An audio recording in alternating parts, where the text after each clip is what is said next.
Hello, friends, and welcome back to the PrepWell podcast. In today's episode, I want to propose some ideas on how to deal with your child's grades. Should you monitor their grades? If so, how often? How do you talk to your kids about their grades? At what point do you get involved, if ever? And what are some common pitfalls to avoid? And for one, keep in mind that my comments will necessarily be pretty broad because I don't know the specifics about your child's ambitions, their engagement with school, their interest in grades, their relationship with you as their parent, their intellectual curiosity and horsepower, their home life, and many other factors. Every child is unique. So please use these ideas as a jumping off point and make the necessary adjustments with your particular child. As parents, most of us will have a pretty good sense about how academically oriented our children are by the middle of elementary school. Even if they aren't getting grades per se, we usually have a gut feel about how strong a performer our child is, or will be, in the classroom. I would start paying a little bit more attention to the details when they get into 6th grade. Middle school is not the be-all and end-all, of course, but it's the first time they typically get graded with letters that mean something, even if just directionally. Most middle schoolers know that an A is better than a C, for example. So in my opinion, it does make sense to confirm your suspicions about their academic potential by keeping an eye on their grades in 6th grade, 7th grade, 8th grade. Now, does this mean that you must study their report card and call them out on any little slippage? No, not necessarily. Does it mean that you now have license to demand that they get all A's? I wouldn't say so. It's certainly your parental prerogative to motivate your children as you see fit, but personally, I wouldn't hit the panic button too early. But by middle school, children should know that their performance is now being assessed, and they're getting grades that reflect their performance, and that they should, presumably, be striving to do their best. Now, how we define, quote-unquote, their best is a topic for a different day. I would say that by 7th grade, you should have a good idea of where they fall in the spectrum. If they are motivated, engaged, getting straight A's, great. So far, so good. If they're getting a mix of A's and B's, then maybe it's worth a discussion about how to flip some of those B's to A's. Hopefully during that discussion, you'll uncover whether the slippage is due to forgetting to turn in homework, a lack of understanding, maybe it's laziness, problems with a teacher. You don't know until you start asking questions. Now, if they're getting B's and C's or worse, then it's time to really figure out what's going on. Because middle school is the time when students start to self-identify as a smart student, or an average student, or a below average student. And these self-imposed labels can be tough to shake. And middle school is the time when they get locked in. Don't ignore middle school, assuming that things will magically turn around in high school. That's probably not going to happen. If anything, the identity that they enter high school with will be reinforced more so than it would be turned around. You want your child to hit the ground running when they enter high school with confidence and a strong self-identity and a head of steam. And if there is slippage in middle school, and you as a parent expect them to get mostly A's or all A's, or at least live up to their potential, 7th and 8th grade is the best time to address that slippage. The other reason paying attention to 7th and 8th grade is a good idea is because as they transition to high school, their middle school grades and performance and attitude will typically determine whether they're invited to enroll in the more advanced classes in high school, honors classes, AP classes. So if your child has sloughed off and you haven't been paying attention, it's very easy for your high potential child to be pipelined into mainstream classes, which may not challenge them. And depending on the school, this may not be that easy to undo. If your child all of a sudden matures in 8th or ninth grade and all of a sudden shows a lot of academic promise, hopefully it's not too late by then. And sometimes the fact that they weren't invited to these advanced classes going into high school, like some of their friends will cause them to second guess their abilities and lose their motivation to claw their way back. Okay, now, when your child gets into high school, you really want to start paying attention to grades, especially if you think your child might eventually want to apply to some of the more competitive colleges and programs. These grades matter. The classes that they're taking matter. Yes, there are some colleges that don't rely on ninth grade grades, but they're the exception to the rule. Ninth grade grades matter. As I would guess you know by now, many schools have sophisticated online portals that allow parents to see how their child is progressing in terms of their grades and citizenship marks and absences and tardies and more. Teachers will log each student's grades, whether it's a homework or a quiz or a test or a paper or a group project, whatever it might be, and it will be reflected in their online academic profile. So here are 5 rules for checking in on these grades. Rule number 1, be casual in the beginning.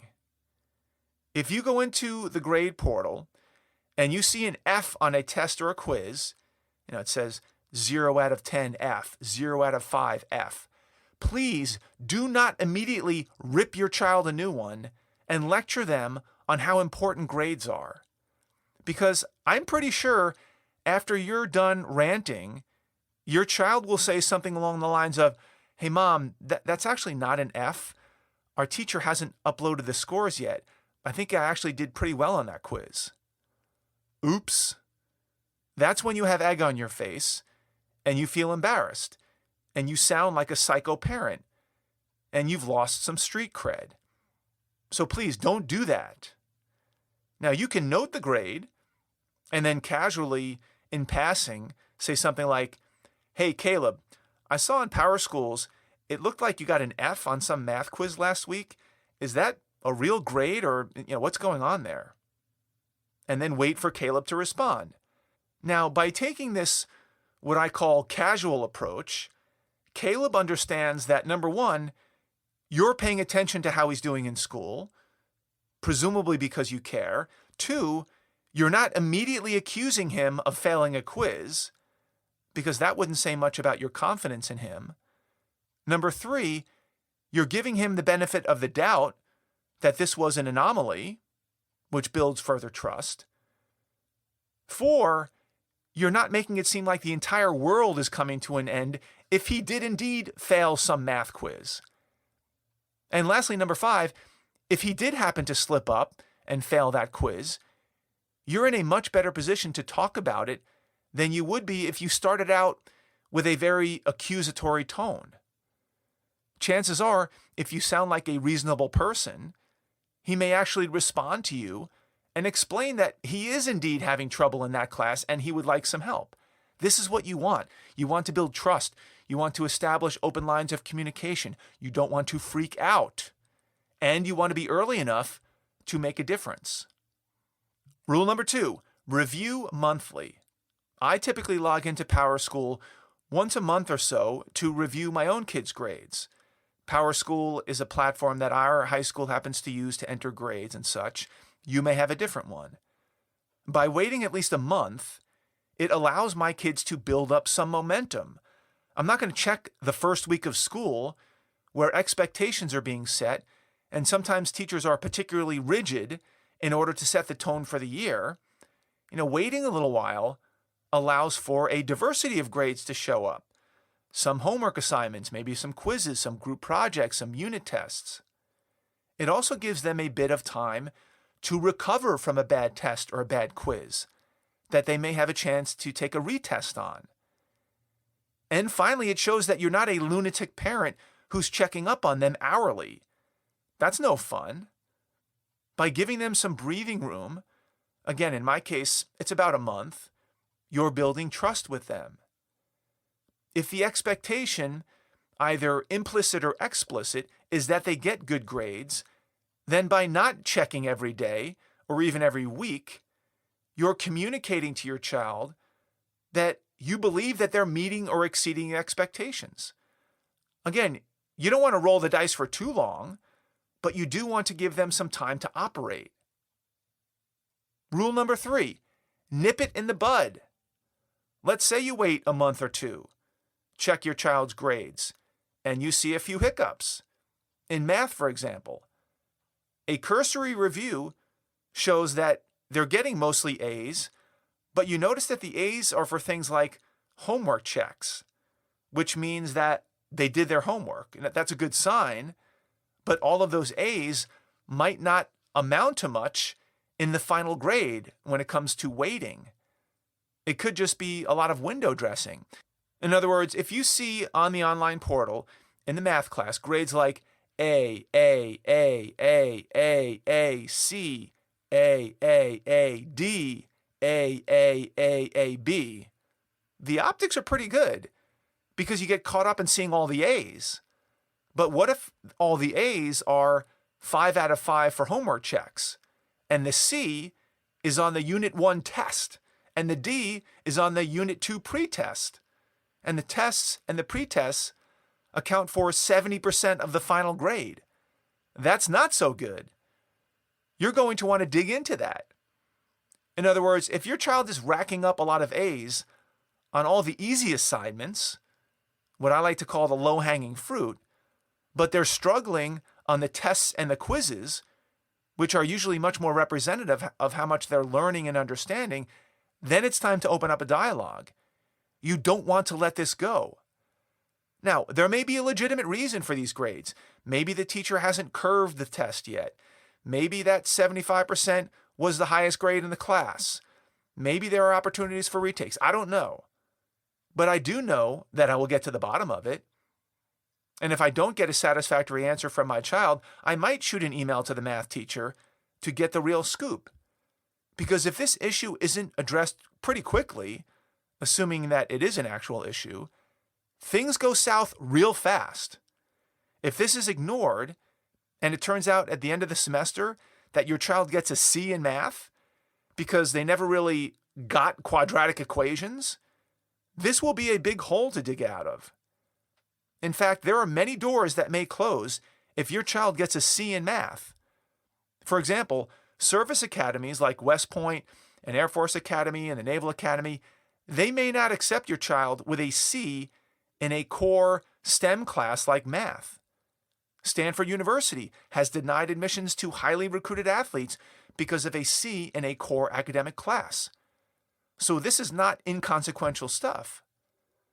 And of course, your average student who wants to go to a highly competitive academic college may have problems with admissions with even just a few B's on their transcript. So again, I'm not advocating that every parent demand that their child get straight A's every semester in middle school and high school. Not that there's anything wrong with that. But I am suggesting that we do our best as parents to head off any potential issues before they become big issues. Most of us as parents want to leave as many options as possible open because we just never know what our child might aspire to. We don't want to foreclose any options because we weren't paying attention to what was going on. Rule number 4, don't shy away from help. Your child doesn't have to go this alone. If it turns out that early in the semester they're struggling with AP Calculus, don't wait until the end of the semester or the end of the year to see what you can do to help. If you're not up to helping them out, seek out other resources. Does your child have a friend in the class that could help? Does the school offer after-school tutoring? Does the teacher offer extra help before school, during lunch, after school? Have they checked out Khan Academy? Have they reviewed the teacher notes? Have they rewatched the lecture videos that are available online? If you have the money, have they tried a few private tutoring sessions? There are many avenues to pursue these days. Some are free, some might be at a cost. My point is that I don't want you as a parent to get stuck. I don't want you to blow this off. With all of the learning loss that happened thanks to the school closures for 2 years, you should almost expect and anticipate gaps in learning, sometimes big gaps. And it's up to you to help your child get up to speed. My sons have used almost all of these resources. They've sought out help from particularly smart classmates. They've attended teachers' office hours, before school, after school, at lunch. They've watched online videos of particular topics over and over. They've practiced with Khan Academy. They've worked with private tutors for especially tough topics. This is the type of work that needs to be put in to get to the next level. And it's up to us as parents to show our kids the way and encourage them to take advantage of what's available out there. This is especially important given what the COVID lockdowns have done to the education of our kids. Rule number 5, you're not alone. Don't feel like you're an outlier if your child is struggling with a particular subject or subjects. Many students are, especially if you're from a state that was particularly motivated to keep kids out of school for as long as humanly possible. And certainly don't feel like you're doing anything wrong by looking for a tutor or other resources to help out. You're not. You're being a parent. In fact, these days, you might be the outlier if you're not looking for outside help. Don't be a hero and have your son or daughter gut it out with whatever instruction they get in school. If your son or daughter sat on their bed for 2 years and quote unquote learned through Zoom calls, they're likely significantly behind the 8 ball. 9th, 10th, 11th grade, these are foundational years for learning. Not only content, but also study skills, interpersonal skills, executive function, planning, thinking ahead. They need to catch up. They need someone to bring them back to the baseline. This is another reason why PrepWell Academy has come in so handy for the last few years. Because in the weekly videos, students learn about creating a good study environment, how to use a calendar, how to plan ahead, how to make test-taking timelines, how to eliminate distractions, how to supplement their learning with online resources. And the list goes on and on. So if you haven't enrolled your child yet, please consider doing so.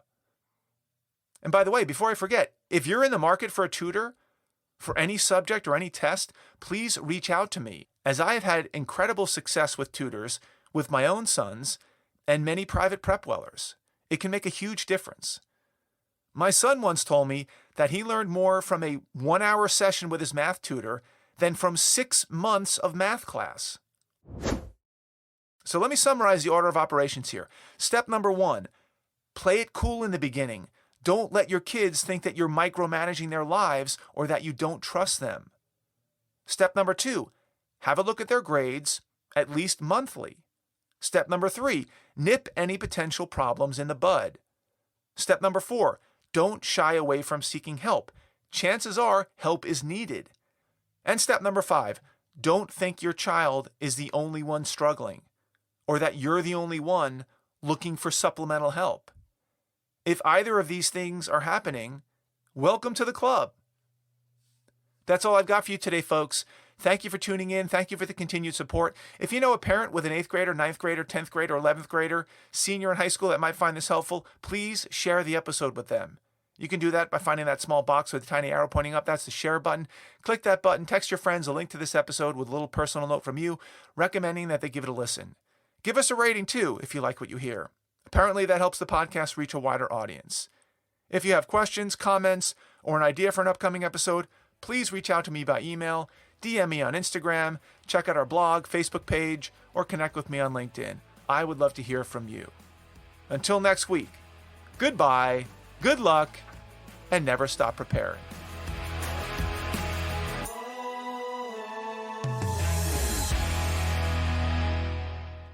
This podcast is brought to you by PrepWell Academy.